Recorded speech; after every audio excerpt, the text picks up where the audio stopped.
उत्तर प्रदेश के मुख्यमंत्री श्रीमान योगी आदित्यनाथ जी, यूपी सरकार के मंत्रीगण,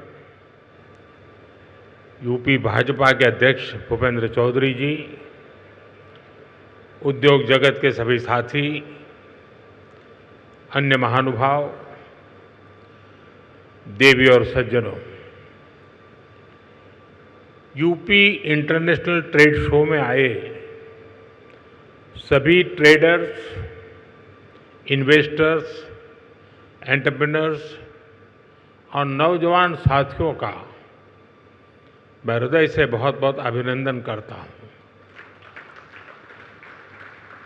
मुझे खुशी है कि यहाँ 2200 से अधिक एग्जीबिटर्स अपने प्रोडक्ट्स और सर्विसेज का प्रदर्शन कर रहे हैं। इस बार ट्रेड शो का कंट्री पार्टनर रूस है, यानी इस ट्रेड शो में हम एक टाइम टेस्टेड पार्टनरशिप को और भी मजबूत कर रहे हैं।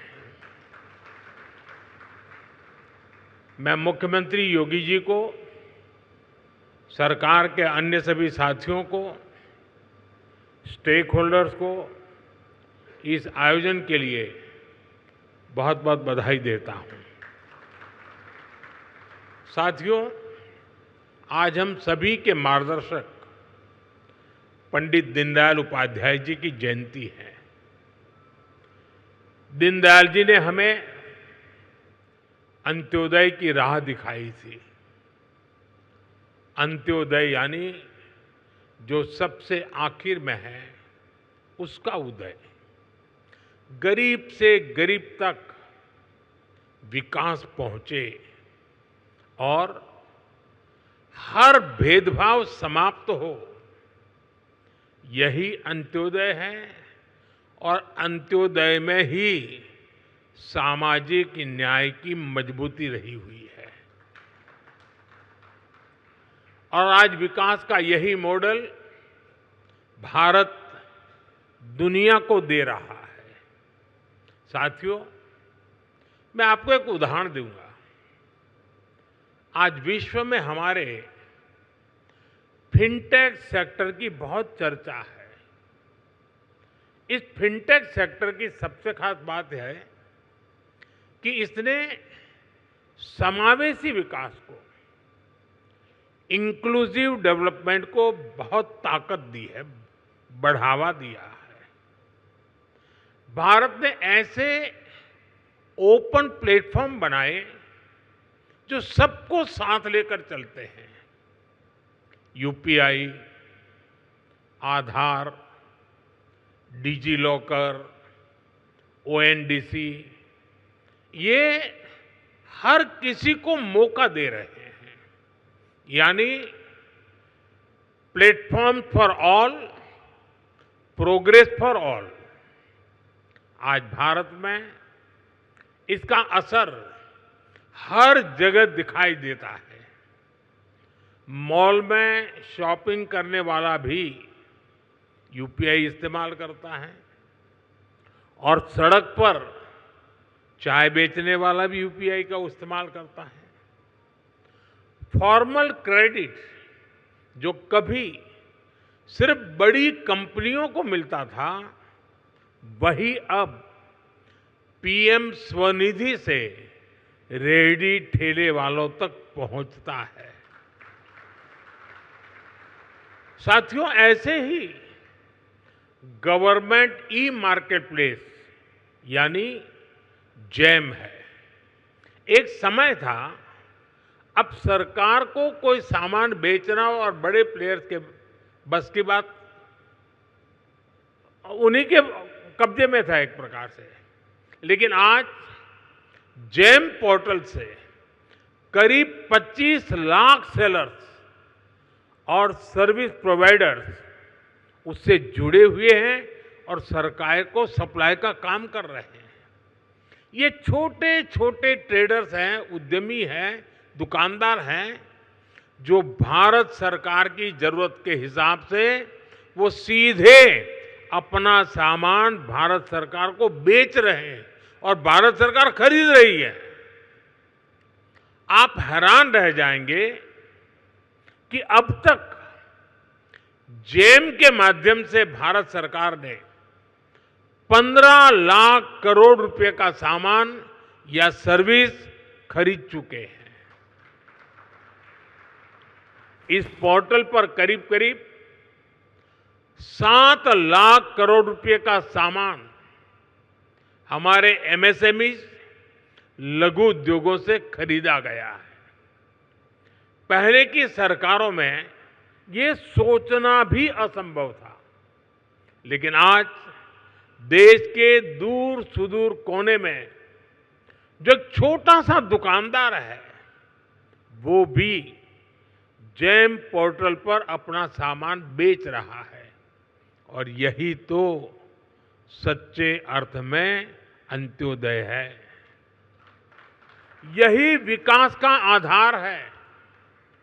साथियों, आज भारत 2047 तक विकसित होने के लक्ष्य की ओर आगे बढ़ रहा है। दुनिया में हो रही डिसरप्शन और अनसर्टेनिटी के बावजूद भारत की ग्रोथ आकर्षक है।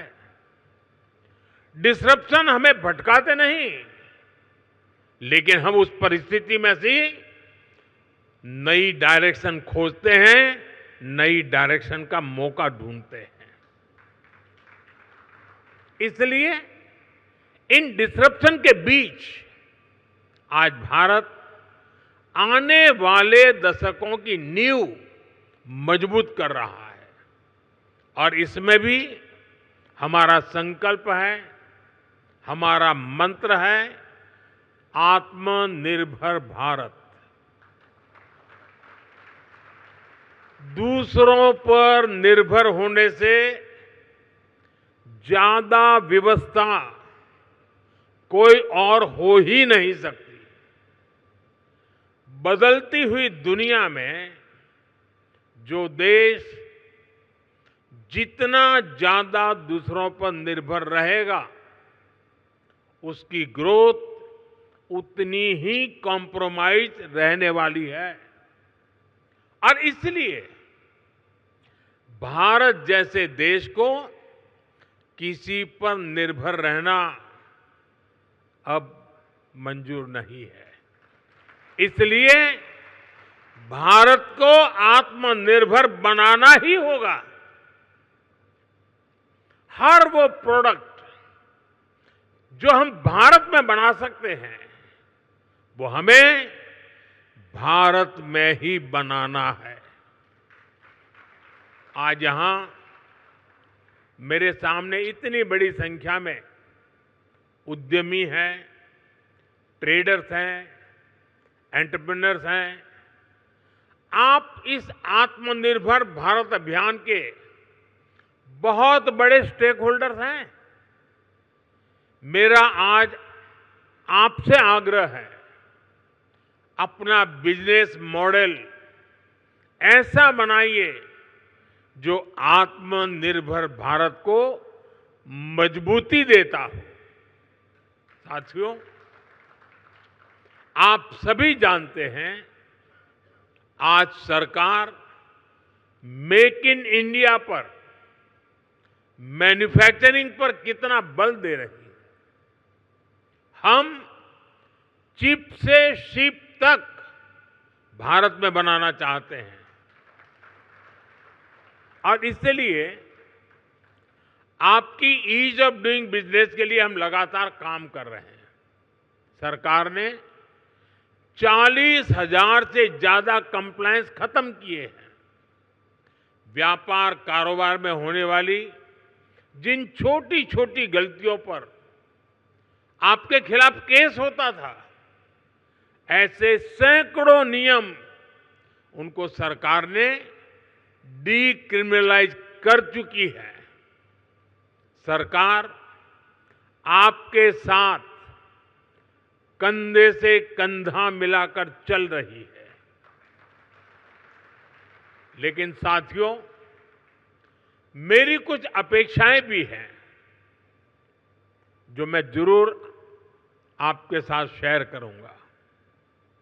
आप जो भी मैन्युफैक्चर कर रहे हैं वो बेस्ट क्वालिटी का होना चाहिए, उत्तम से उत्तम होना चाहिए। आज देशवासियों के मन में ये बात है कि स्वदेशी उत्पादों की क्वालिटी में लगातार सुधार होता रहे, यूजर फ्रेंडली हो, लंबे समय तक काम आने वाले हो। इसलिए क्वालिटी से कोई भी कॉम्प्रोमाइज नहीं होना चाहिए। आज देश का हर नागरिक स्वदेशी से जुड़ रहा है, वो स्वदेशी खरीदना चाहता है। गर्व से कहो ये स्वदेशी है। इस भावना को आज हम चारों तरफ अनुभव कर रहे हैं। हमारे ट्रेडर्स को भी इस मंत्र को अपनाना है। जो भारत में उपलब्ध है उसे ही प्राथमिकता देनी है। साथियों, एक अहम विषय रिसर्च का है। हमें रिसर्च में इन्वेस्टमेंट बढ़ाना है, कई गुना बढ़ाना है। इनोवेशन के बिना दुनिया ठहर जाती है, व्यापार भी ठहर जाता है, जिंदगी भी ठहर जाती है। और सरकार ने इसके लिए जरूरी कदम उठाए हैं। अब रिसर्च में प्राइवेट इन्वेस्टमेंट के लिए सबको आगे आना ही होगा। ये समय की मांग है। हमें स्वदेशी रिसर्च का, स्वदेशी डिजाइन और डेवलपमेंट का पूरा इकोसिस्टम बनाना है। साथियों, इन्वेस्टमेंट के लिए हमारा उत्तर प्रदेश भी अद्भुत संभावनाओं से भरा हुआ है।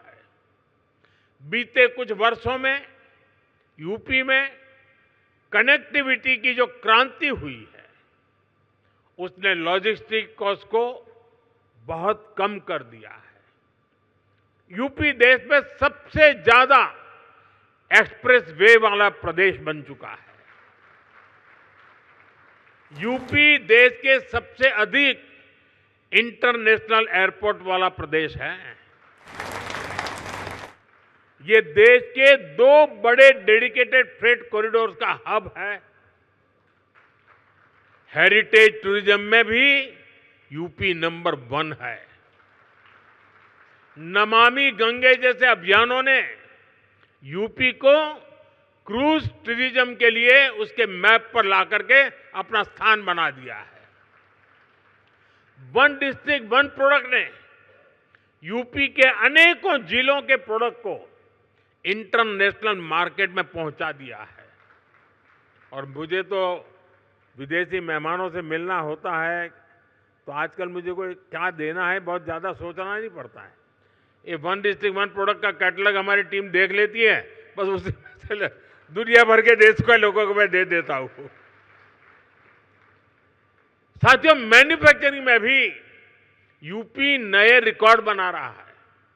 अब जैसे इलेक्ट्रॉनिक्स और मोबाइल मैन्युफैक्चरिंग का सेक्टर है, बीते दशक में भारत इसमें दुनिया का दूसरा सबसे बड़ा प्रोड्यूसर बना है और इसमें यूपी का रोल बहुत बड़ा है। आज पूरे भारत में जितने मोबाइल फोन बनते हैं उसमें से लगभग 55% मोबाइल यहां उत्तर प्रदेश में बनते हैं। यूपी अब सेमीकंडक्टर सेक्टर में भी भारत की आत्मनिर्भरता को मजबूती देगा। यहां से कुछ किलोमीटर दूर ही एक बड़ी सेमीकंडक्टर फैसिलिटी पर काम शुरू होने वाला है। साथियों, एक और उदाहरण डिफेंस सेक्टर का है। हमारी सेनाएं स्वदेशी चाहती हैं, दूसरों पर निर्भरता को कम करना चाहती हैं। इसलिए भारत में ही हम एक वाइब्रेंट डिफेंस सेक्टर डेवलप कर रहे हैं। पुर्जे पुर्जे पर मेड इन इंडिया की छाप हो, हम ऐसा इकोसिस्टम बना रहे हैं। और यूपी इसमें भी बड़ी भूमिका निभा रहा है। बहुत जल्द रूस के सहयोग से बनी फैक्ट्री से AK-203 राइफल का उत्पादन शुरू होने जा रहा है। यूपी में एक डिफेंस कॉरिडोर का भी निर्माण हो रहा है, जिसमें ब्रह्मोस मिसाइल समेत अनेक अस्त्र शस्त्र का निर्माण शुरू भी हो चुका है। मैं आप सभी का आह्वान करूंगा, यूपी में इन्वेस्ट करिए, यूपी में मैन्युफैक्चर करिए। यहां लाखों MSME का मजबूत नेटवर्क है और ये लगातार बढ़ रहा है। आप इनके सामर्थ्य का उपयोग कीजिए और एक कंप्लीट प्रोडक्ट यहीं पर बनाइए। इसके लिए हर मदद के साथ यूपी सरकार, भारत सरकार आपके साथ है। साथियों, आज भारत रिफॉर्म, परफॉर्म, ट्रांसफॉर्म के कमिटमेंट के साथ अपनी इंडस्ट्री, अपने ट्रेडर्स, अपने नागरिकों के साथ खड़ा है। अभी 3 दिन पहले ही नेक्स्ट जनरेशन GST रिफॉर्म्स लागू किए गए हैं। GST में हुए बदलाव भारत की ग्रोथ स्टोरी को नए पंख देने वाले स्ट्रक्चरल रिफॉर्म्स हैं। इन रिफॉर्म से GST रजिस्ट्रेशन आसान होगा, टैक्स डिस्प्यूट्स कम होंगे और MSMEs को रिफंड भी तेजी से मिलेंगे। इससे हर सेक्टर को लाभ होगा। आप सभी ने GST से पहले और GST के बाद और अब तीसरा स्टेज है नेक्स्ट जनरेशन GST रिफॉर्म्स, यानी तीनों परिस्थितियों को अनुभव किया है। कितना बड़ा अंतर आया है, ये मैं कुछ उदाहरणों से आपके सभी के बीच रखना चाहूंगा। 2014 से पहले, यानी आपने मुझे काम दिया उसके पहले की बात कर रहा हूं। 2014 से पहले इतने सारे टैक्स थे, यानी एक प्रकार से टैक्स का जंजाल था और उसके कारण बिजनेस की कॉस्ट और परिवार का बजट दोनों ही कभी भी संतुलित नहीं हो पाते थे। उसे कंट्रोल करना मुश्किल था। 1000 रुपये की शर्ट पर, ये 2014 के पहले की बात कर रहा हूं, आपके पास पुराना बिल पड़ा तो निकाल दीजिए। 2014 के पहले 1000 रुपये की शर्ट पर 170 रुपये टैक्स लगता था, 170 रुपीज। साल 2017 में जब हम GST लाए तो आने के बाद पहले GST में 117 से कम होकर के 50 हो गया। यानी 1000 के शर्ट पर पहले 117 था, 2017 में जब हम GST लाए तो 50 हो गया। और अब 22 सितंबर को लागू हुए रेट्स के बाद 1000 रुपये के उसी शर्ट पर सिर्फ 35 रुपये टैक्स के रूप में देने होंगे। साथियों, 2014 में toothpaste, shampoo, hair oil, shaving cream, इन सभी पर अगर कोई 100 रुपया खर्च करता था तो इन पर 31 रुपये टैक्स देना पड़ता था। 100 रुपये पर 31, यानी 100 रुपये का बिल 131 रुपये का बनता था। ये 2014 के पहले की बात कर रहा हूं मैं। 2017 में जीएसटी आया तो 100 रुपये का यही सामान 118 रुपये का हो गया, 131 से कम होकर के 118, यानी हर 100 रुपये के बिल पर 13 रुपये सीधे बच गए। अब जीएसटी की अगली पीढ़ी में, यानी इस बार जो जीएसटी का रिफॉर्म हुआ है, ये सामान 100 रुपये पर 5 रुपया 105 रुपये का हो गया है। 131 से 105 पर आ गया, यानी 2014 से पहले की तुलना में सीधे 26 रुपये की बचत, 100 रुपये पर 26 रुपये की बचत देश के सामान्य नागरिक को हुई है। इस उदाहरण से आज समझ सकते हैं कि एक सामान्य परिवार की हर महीने कितनी बचत हो रही है। अगर कोई परिवार अपने परिवार में जो भी आवश्यकता होती है साल भर का हिसाब लगा ले, और मान लीजिए 2014 में अगर एक साल में वो 1 लाख रुपए की चीजें खरीदता था, अगर 1 लाख रुपए के आसपास उसने 2014 के पहले कुछ खरीद किया होगा, तो उसे उस समय करीब करीब 25,000 रुपया टैक्स देना पड़ता था।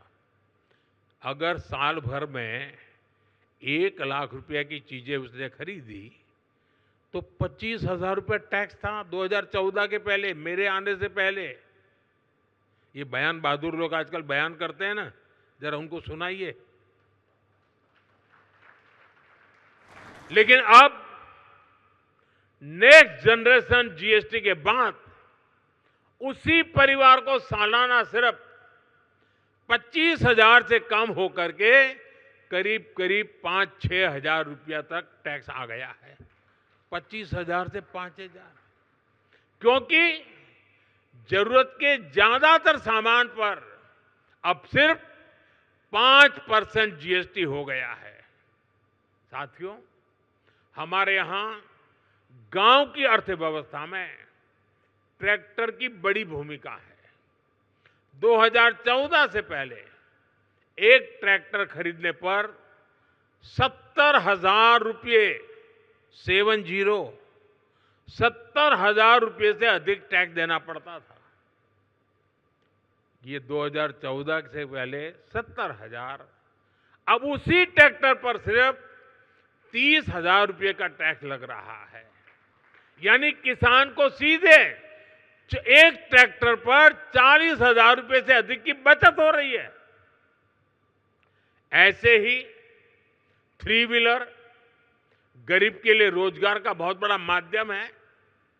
साल 2014 से पहले एक 3 व्हीलर करीब 55,000 रुपये का टैक्स लगता था। एक 3 व्हीलर पर 55,000 रुपये टैक्स लगता था। अब उसी 3 व्हीलर पर जीएसटी करीब 35,000 रह गया है, यानी सीधे 20,000 रुपये की बचत हुई है। ऐसे ही जीएसटी कम होने की वजह से स्कूटर 2014 की तुलना में करीब 8,000 रुपये और मोटरसाइकिल करीब 9,000 रुपये सस्ती हुई है। यानी गरीब, नियो मिडिल क्लास सबकी बचत हुई है। लेकिन साथियों, इसके बावजूद कुछ राजनीतिक दल देश के लोगों को भ्रमित करने का प्रयास कर रहे हैं। 2014 के पहले वो जो सरकार चला रहे थे, उसकी नाकामियां छिपाने के लिए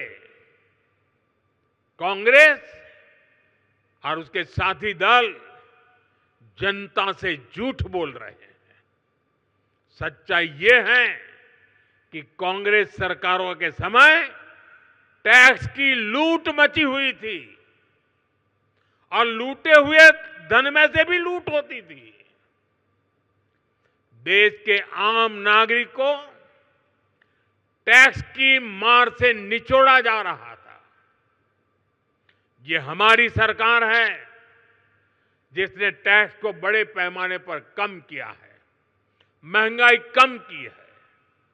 हमने देश के लोगों की आमदनी बढ़ाई है और बचत भी बढ़ाई है।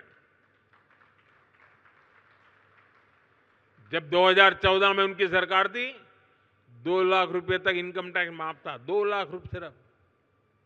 आज 12 लाख रुपए की इनकम को टैक्स फ्री करना और नए जीएसटी रिफॉर्म से ही इस साल देश के लोगों को 2.5 लाख करोड़ रुपए बचने जा रहे हैं।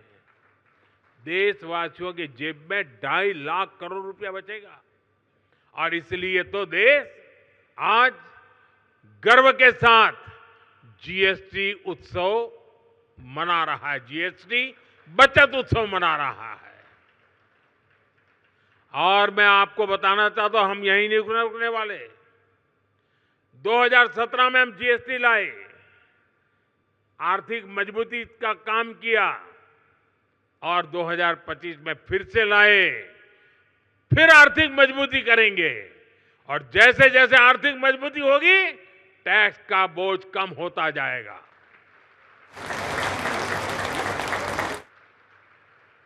देशवासियों के आशीर्वाद से जीएसटी रिफॉर्म का सिलसिला निरंतर चलता रहेगा। साथियों, आज भारत के पास रिफॉर्म्स की स्ट्रांग विल पावर है। हमारे पास डेमोक्रेटिक और पॉलिटिकल स्टेबिलिटी है, पॉलिसी प्रिडिक्टेबिलिटी भी है। सबसे बड़ी बात, भारत के पास बहुत बड़ी युवा और स्किल्ड वर्कफोर्स है, डायनेमिक युवा कंज्यूमर बेस है। ये सारी बातें दुनिया में किसी की रीजन में भी, यानी एक ही जगह सब बातें दुनिया के किसी देश में एक साथ नहीं है। भारत में हर चीज यहां मौजूद है। दुनिया का कोई भी इन्वेस्टर, कोई भी कंपनी अगर अपनी ग्रोथ को नए पंख लगाना चाहती है तो उसके लिए भारत में इन्वेस्टमेंट सबसे अट्रैक्टिव डील है।